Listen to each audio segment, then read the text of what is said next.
সাগর, আমি তোমার কোনো কথা শুনতে চাই না। তোমার তো আর নতুন করে বলার কিছুই থাকতে পারে না। তুমি তো সেই যে ভালোবাসলে একজনকে আর বিয়ে করলে আরেকজনকে। তুমি আমাকে স্বপ্ন দেখালে, আর তুমি তোমার স্বপ্ন সত্যি করলে বাদুলকে বিয়ে করে। তুমি ঘর বাঁধতে চেয়েছিলে আমাকে নিয়ে, আর তুমি ঘর বাঁধলে বাদুলকে নিয়ে। এরপর তো আর তোমার কোনো কথা থাকতে পারে না।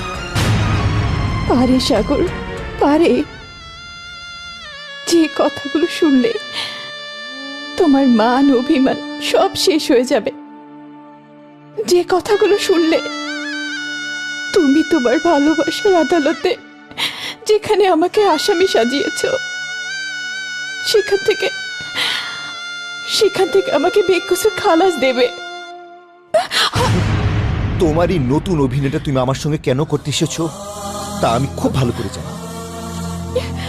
আরে তুমি ভেবেছো আমি মদ খেয়ে মাতাল হয়ে তোমার আমার ভালোবাসার কথা কখনোই বাদলকে বলে দিই, তাই তো?